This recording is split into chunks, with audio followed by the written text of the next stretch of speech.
Make sure y'all know who I am to a degree. You know what I mean? I don't want to tell everybody I am. Just show a little slip lip of that. Make it look like something. This is the face I'm going to start making from now on until my Lakers start winning. I could have made a video earlier today. I decided not to because it's a disgrace. It's disgusting. And this is the main reason why I tell you fans or people that like the game like I do. It's the main reason why I don't get caught up in these players. I know a lot of y'all, your Brownites, your Amphidites, or whatever. I can say that, I might get a strike for that. Westbrooks and all them. Listen, I'm like this. No matter how you win, as long as you win. And I mean, at the end of the day, basketball is a team sport. It's not a one individual sport. There's no I in team. This is the main reason why I feel bad for coaches that actually coach players that have egos or they're superstars. Because let's be honest, at the end of the day, I told you before that I'm not a big fan of Vogel, never was. Based on the fact we got LeBron James, I didn't really like Tyronn Lue neither. I'm gonna keep it real with y'all. I like the kid though, because I think kid he'll challenge LeBron. That's why I didn't really like Tyronn Lue, because Tyronn Lue is also a go along to get along type of coach when it comes to LeBron James. As in Jason Kidd, I think Jason Kidd will put his foot down to a degree.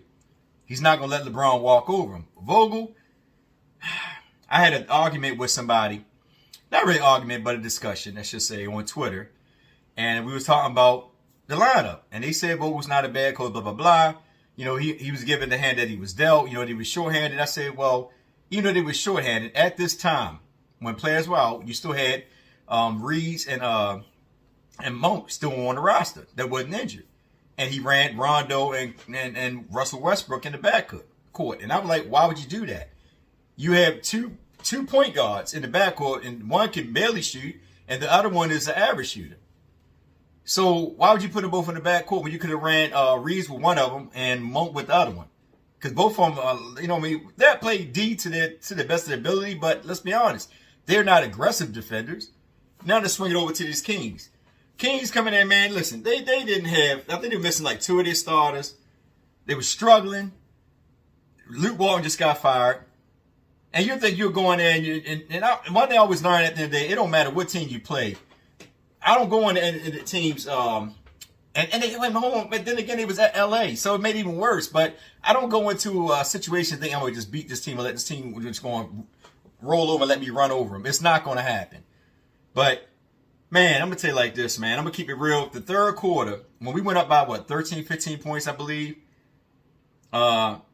it was Dwight Howard, Ellington, Monk, Westbrook, and Carmelo.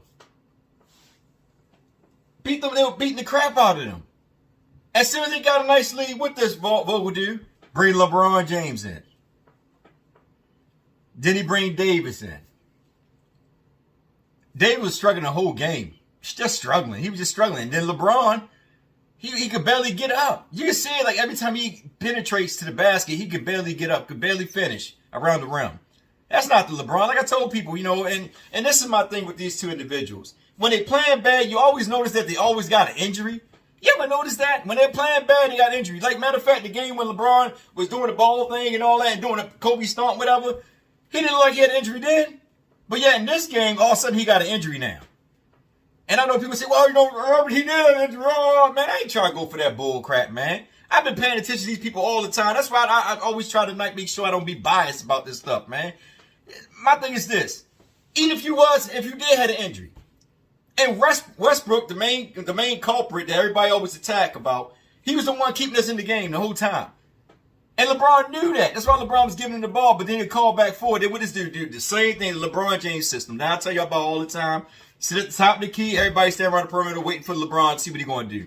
He could not get past his man, so he settled for threes. Instead of kicking the rock out, moving the ball around, when they were moving the ball around, they looked good.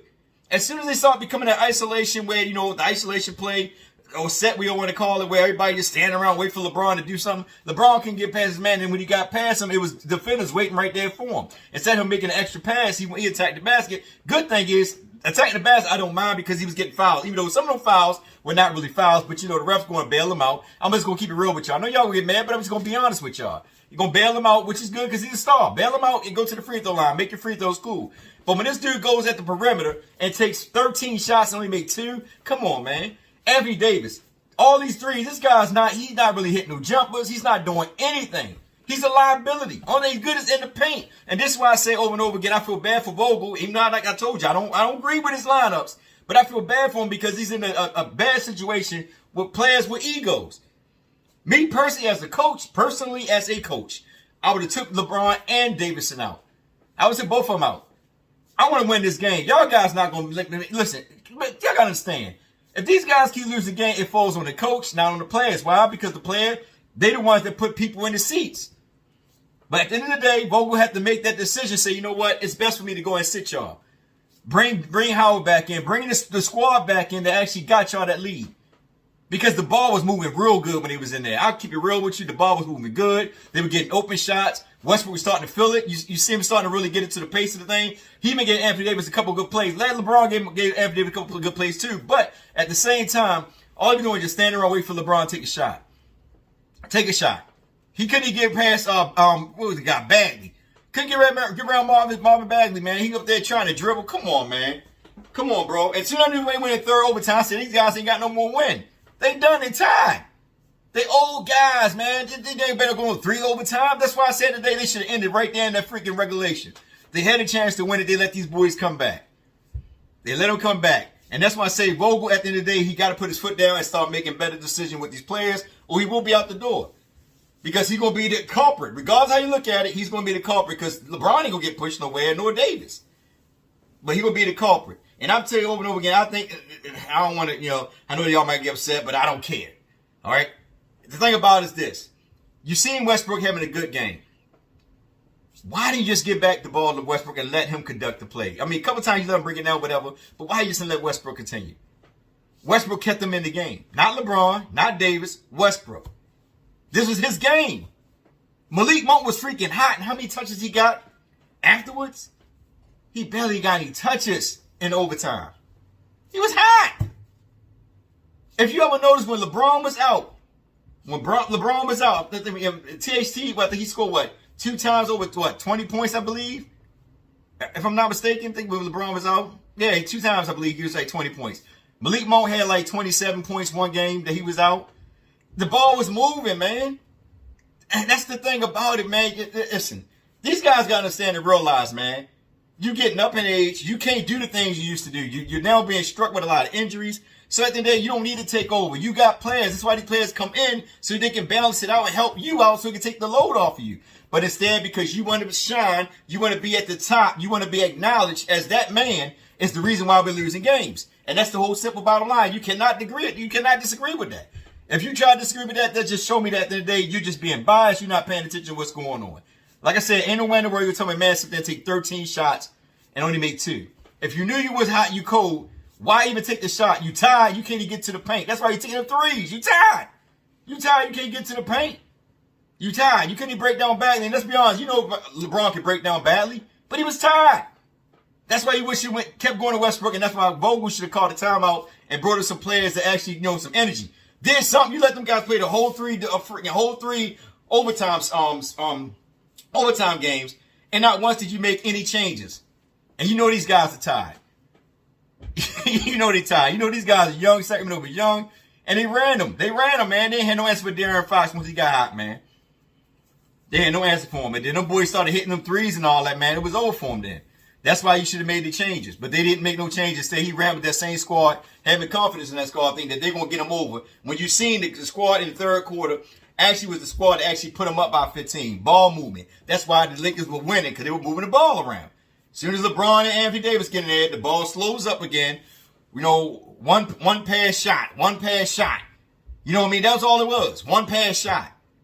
LeBron was he had 10 points at the time, and he, started getting his points together, for the free throws and all that, man. It's bogus, man. It's bogus. And one thing about it in the day, man, everybody, LeBron. Listen, man, the dude is the reason we lost the game. LeBron and Davis and Vogel are the reason why we lost the game. Vogel, because he wasn't man enough to hold his ball second. So you know what? Let me take these guys out here because they're not doing nothing. Davis, because he could not do anything. All he was doing was taking jumpers and freaking 3-pointers. He wasn't hitting nothing. You know what I'm saying? And every time he got hit, every time he went, every time he owned his head, like he got hit every time. Like, come on, man. And then LeBron, he was just no win. He ain't had anything. All he was doing was shooting threes, man. He wasn't attacking the basket. Besides the time when he did take the basket, he went to the free throw line, which he should have been doing more often. If you're not hitting the threes, but instead you want to steady for a three. And if you couldn't break your man down because you was tired, just give it to Westbrook. That's why Westbrook is here. But you didn't do that. Instead, you want to be the man. You want to be the one to help win the game like you did in the last game where you hit those threes. And everybody say, oh, hyped up. Like, we always hyped up. Don't get me wrong. But that game, you had a good game. But this game, you were struggling. So in this game that you knew you were struggling, you're supposed to give it to Westbrook. This is why the Golden State Warriors is the best team in the league right now. They play unselfish basketball and they move the ball around, man. They move the ball around. We don't even do that, man. Too many egos, man. You listen. At the end of the day, man, you gotta say, acknowledge your other players that's out there on that court with you. You gotta acknowledge them. If you're not acknowledging other players on the court with you, then what's the point? You know what I mean? At the end of the day, you know what I'm saying? It's all about winning. I don't care if you only score 7 points. The point is you want to win these games. And if you know that Malik Monk was high and you knew that Westbrook was the one keeping us in the game, then why not you just feed them and feed off them? That's why I tell you over and over again, as a Laker fan, Magic Johnson is always the best player to me on during the Lakers dynasty. And I'm just jumping around because I'm a little frustrated, but he was the best to me because he sacrificed his game in order to allow James Worthy, Byron Scott, Kareem and all them guys to get their thing off. Because he could easily average 25, 30 points in that league during that time at 6'8", and he could hop. You know what I'm saying? But he chose to do what? Sacrifice his game for the greater good. And that's why at the end of the day, during his whole time in the NBA, on the Lakers, that's what the only dynasty that we really had. Then you had Shaq and Kobe, but the true dynasty was with Magic Johnson, Showtime. But this, I don't want to talk, man. It just frustrating, man. Just look at these stats, man. Come on, man. Look, and then they show him LeBron James. Like, come on, like Russell Westbrook had a triple double, man. But they don't want to show him. They put LeBron James on all the highlights. LeBron James. Like, come on, man. This dude lost us the game, man. You know, he don't even get no, he shouldn't even get no acknowledgement on that, man. That dude lost us the game, man. Malik Monk had 20 points. Like I said, he was actually having a good game. Carmelo, excuse me. Carmelo had a good game too. But another thing with Carmelo, he sat behind that perimeter all the time, waiting for a three. A couple times he actually went down low and made him shot, which I think he's more creative at when he's backing guys up and taking that fadeaway jumper. I think he's much more better than that. But not just sitting at the perimeter waiting for a three. As soon as he get the ball, he jacking it up. Like, come on, man. Like, you know what I mean? Like I said today, the only reason why the Lakers are in the top 10 in assists is because of LeBron and Russell Westbrook. But the ball at the end of the day does not really move around, man. When we actually moving the ball around, we're winning. Or when LeBron is on, we winning. Or we in the game, whatever you want to call it. But I'm telling y'all, it's going to be a point in time where Vogel have to utilize Dwight Howard and Anthony Davis. He had him in there one time. I was shocked he brought him in there one time together. And I was happy, but, you know, at the end of the day, they didn't utilize the opportunity of using Dwight Howard to move around the perimeter or outside the key so Anthony Davis could work down low to get a one-on-one against his opponent. That was the same thing Luke Walton did when he had freaking Lopez and Julius Randle. Instead of him using Lopez to bring him out to shoot the three and let Julius Randle work down low, he had both of them working down low, which means that the defense is going to do what? They get smothered because if my man is down there, then I can just slide off my man and come help my teammate out to defend the guy who's trying to score. And that's what's going on with the Lakers. There's no freaking spacing. So Dwight Howard would be the best option for them and put Dwight Howard down in the move around the perimeter, whatever. So Dwight can knock down threes. Because right now, Dwight to me is like a better 3-point shooter than Anthony Davis. So let Anthony Davis work down low where he's actually a better player at. Then I shoot all these daggone jumpers, the finesse. It kills me.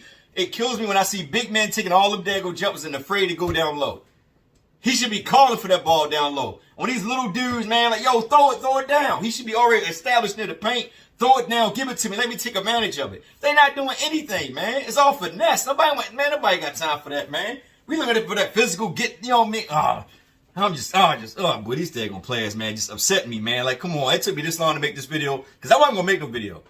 I wasn't going to make no video, man, because it irritates me, man, when I watch ego-type players, you know, put in a situation where they know they can win, but because they choose not to play at a caliber where they can actually utilize their other teammates, It's just like it's all about them. That irritates me, man. It irritates me just watching it, man. Just watching them and not passing the ball, not acknowledging these other players because you want to get your points up. Because you were stuck at 10, 12 points. So you got to get your points up to make it like you did something. Get the freak out of here, man. It's Urban. You know who it is, man. I came from your mama bitch and I'm tired of it. I'm going to whip motherfuckers all day, all night. Take your mother high from me.